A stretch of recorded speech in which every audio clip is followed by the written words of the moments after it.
Howdy everyone, my name is Salty Table and welcome to a GTA 5 review of the new Slam truck that Rockstar recently added to GTA Online.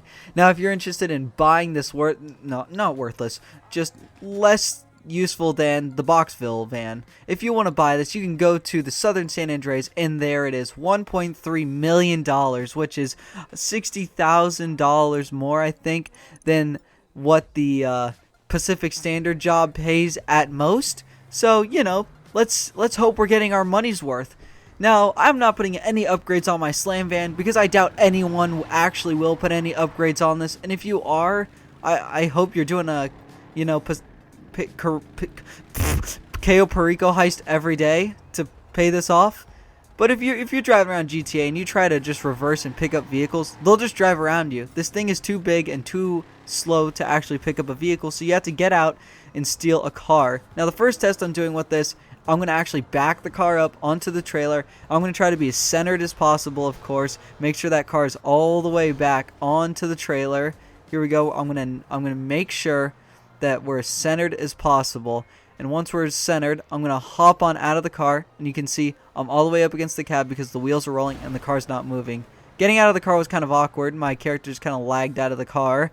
And then I noticed the car was sitting really, really low on the actual Slam truck. And if you were stealing someone's car, you would hit the gas as hard as you can to escape the scene, you know, which I did.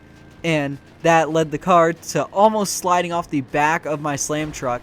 And so, of course, I don't want to lose my truck or the car I'm stealing, so I slammed on the brakes, which caused the Slam truck to spin out onto the side of the road. So I tried to back up to get around this big rock, but it ends up the Slam truck decided to slide down a mountain, and now it actually got stuck up against this little sandbank. But don't worry, guys. All you need to get this vehicle free is an 18-wheel size truck to set it free, because that makes sense.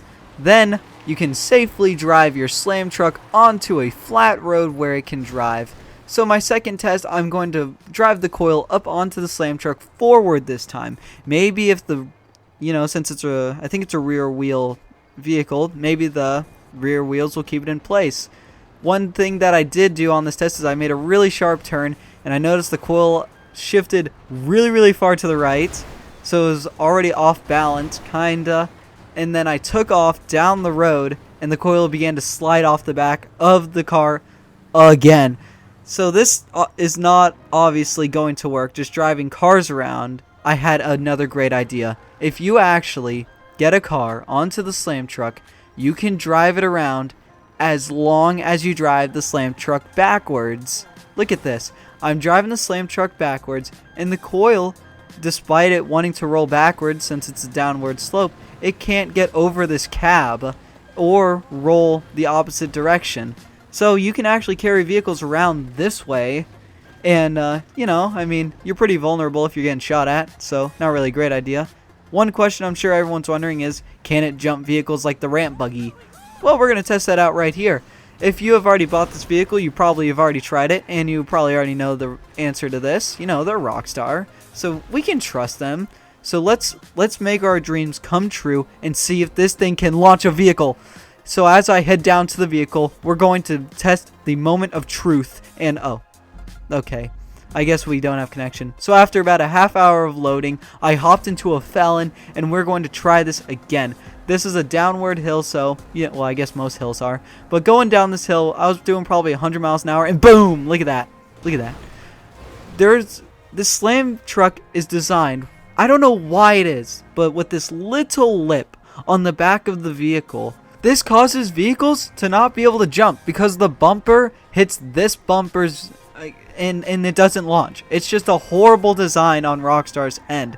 The next test I'm going to do is how much can it carry. So I found a decent sized vehicle. I think this is going to really put the Slam truck up to the test. Since it doesn't even, you know, want to carry one car, I figured at least this might be able to stay in place.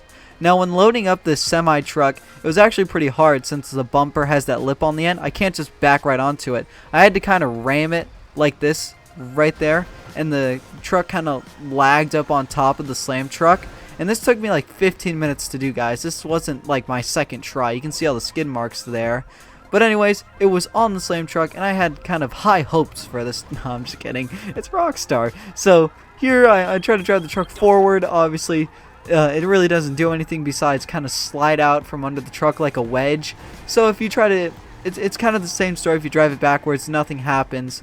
So my overall review is a 10 out of 10 for this vehicle. You know, would suggest, no, I'm just joking, this vehicle's trash. The only place this vehicle belongs is in a junkyard.